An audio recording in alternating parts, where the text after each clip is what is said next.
Do do do do do do. Do do do do do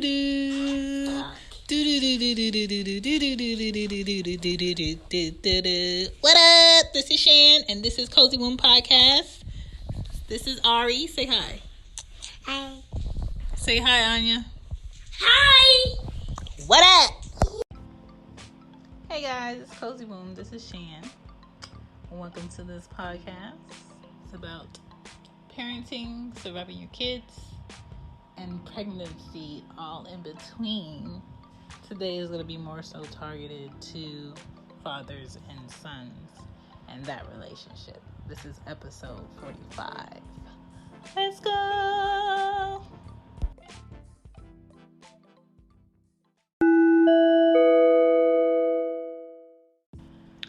The reason why I wanted to do an episode on fathers and sons is because everybody reaps the benefits of fathers and sons. Whether it's while the child is in kid years, or teens, or young adults, or grown males, because I feel like when it comes to being a man, there's certain levels of standards and, manners and how you carry yourself that comes with you being labeled a man. I don't feel like all males should be called men, because there's certain things you have to do within your character and personality to make you such. So a boy can grow into a male, but it takes more effort for him to grow into a man. And I don't feel like people today are valuing what the importance of fathers and sons is. And I'm just tired of dealing with the backlash of that when I have to deal with other males, whether it's through work, whether it's through personal, whether it's through family. It's kind of like, who raised you? Or today, who didn't raise you?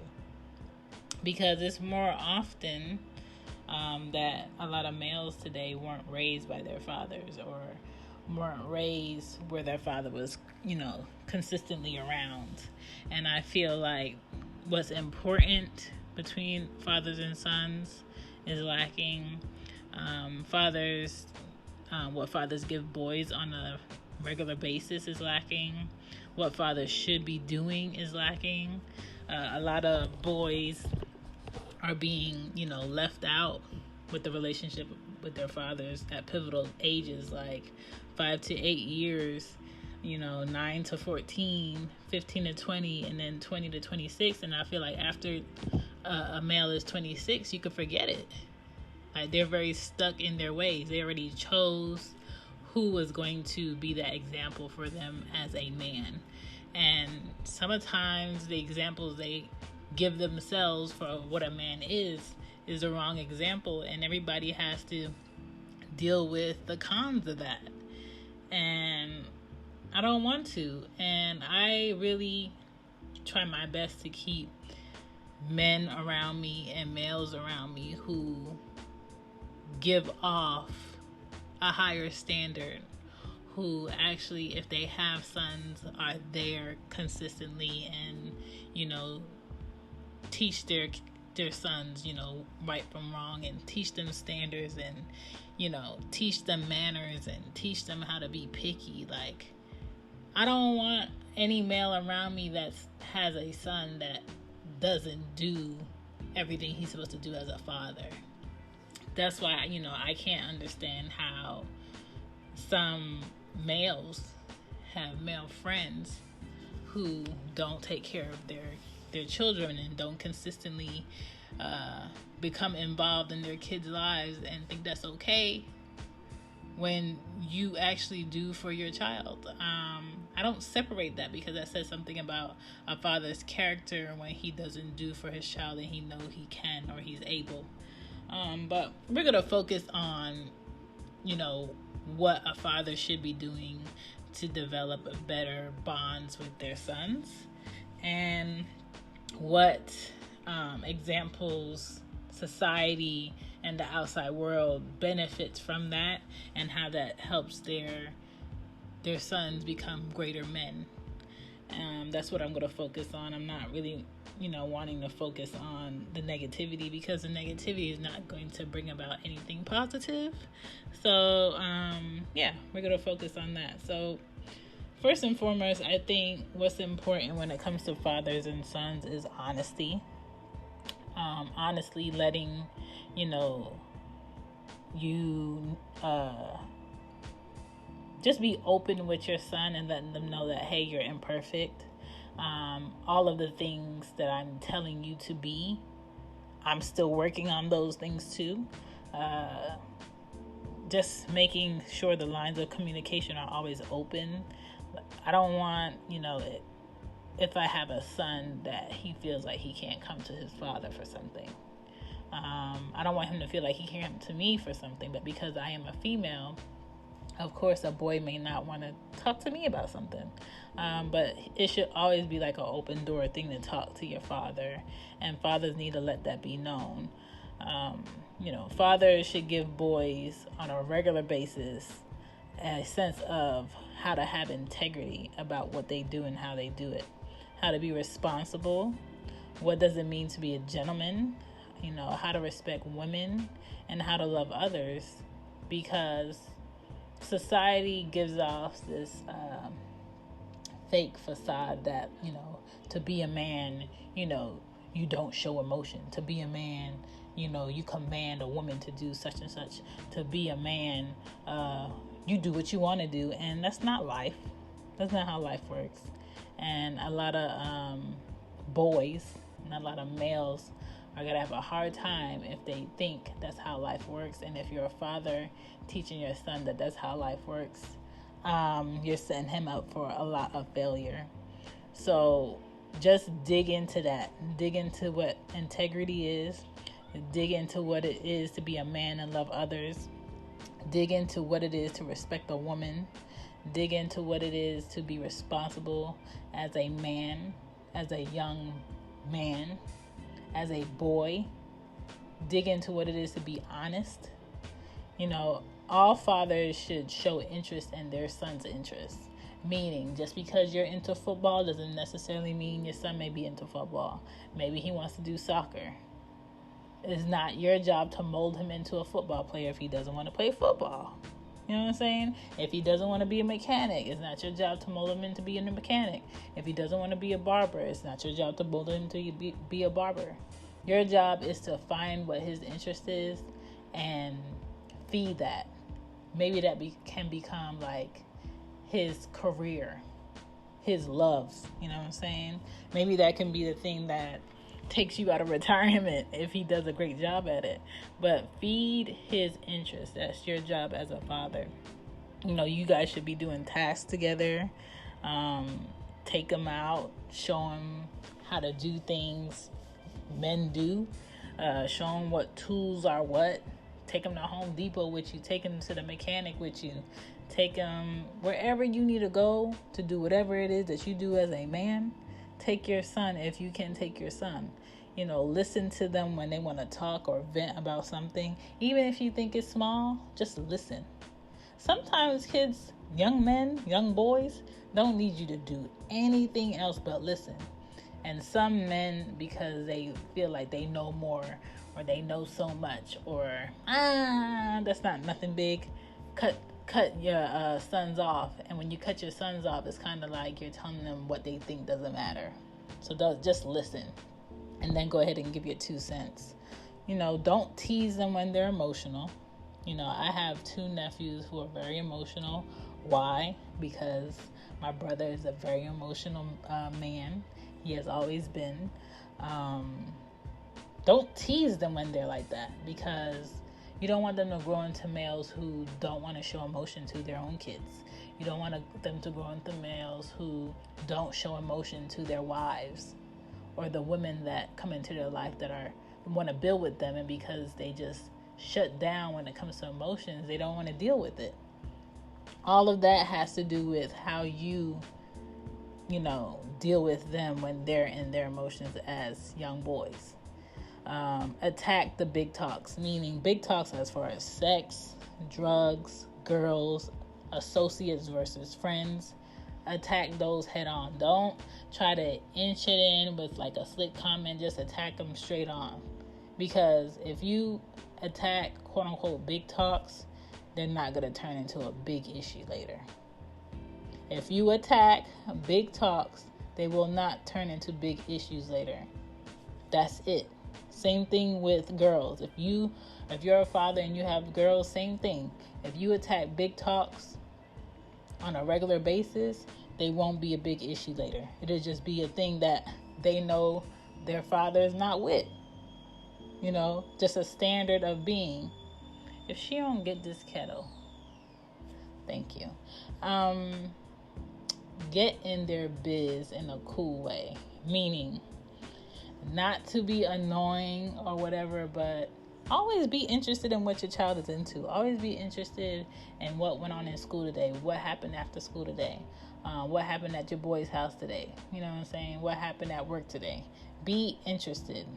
And encourage them to, follow up on things they were thinking about last week. Follow up on that thing that they wanted to do at the beginning of the year. Don't let them feel like anything that they told you went out the other ear and you don't really care because it has nothing to do with you. Encourage them to follow up. Do things together. Just do things together. Just randomly be like, hey, come with me real quick. What you doing? What you got going on? Come on. Do that. You know what I'm saying? And teach your boys how to be wise about decisions they make as far as what they buy, what they spend their money on, what time they invest in. And teach them how to pick wisely. Pick wisely about what you want your major to be in college. Pick wisely about what type of car you want and why. Pick wisely about what you want to spend your money on and is it worth it. Pick wisely on the women that you're around and the people you call your friends. If they have a lot of bad karma coming their way because of selfish decisions they made or bad decisions they made or things that they're into and you're not into that, why are you hanging around with them more than doing your own thing?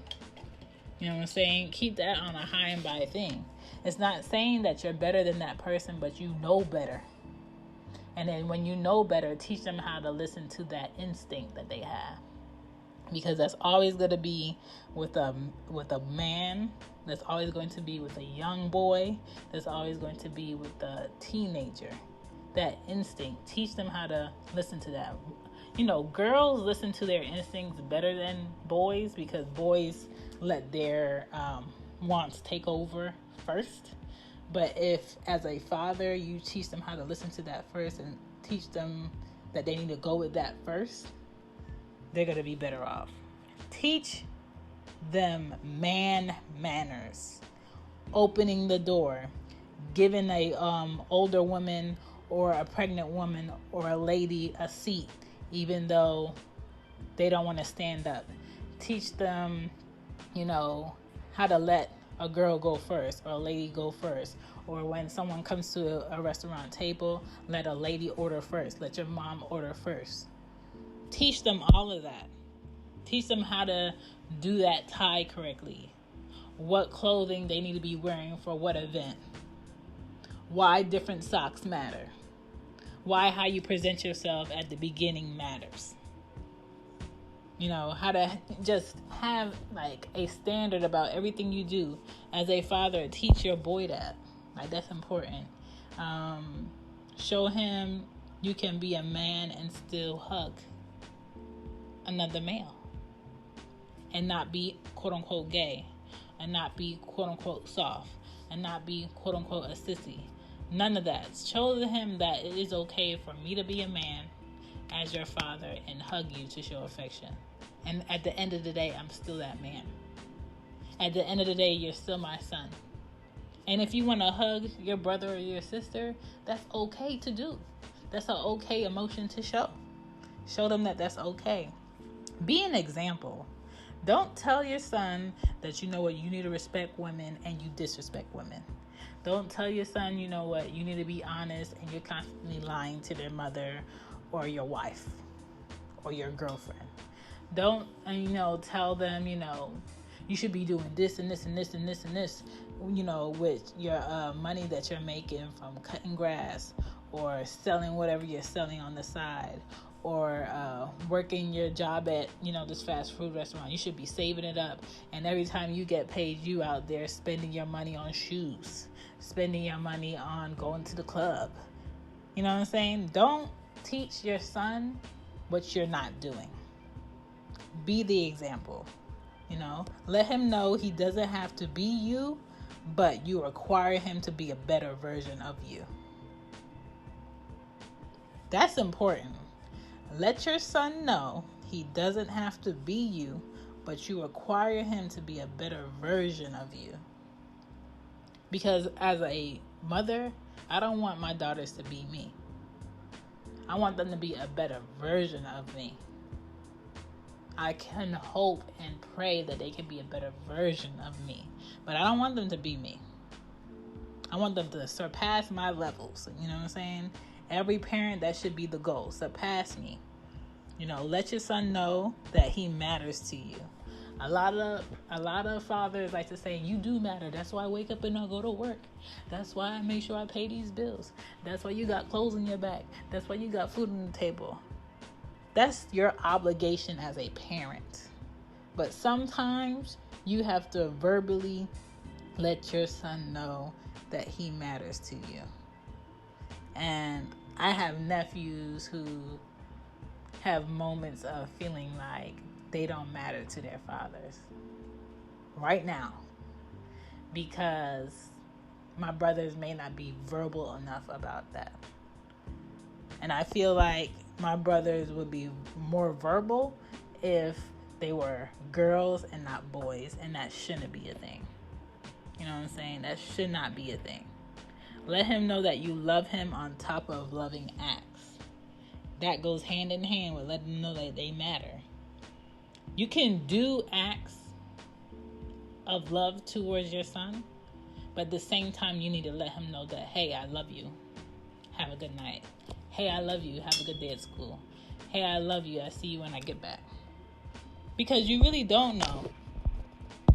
You really don't know when it's going to be like the last time you see your kids, unfortunately. This is the world that we live in.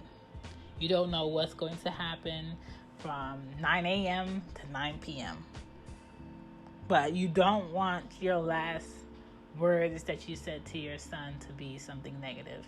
You don't want your last words that you said to the son to be complete silence.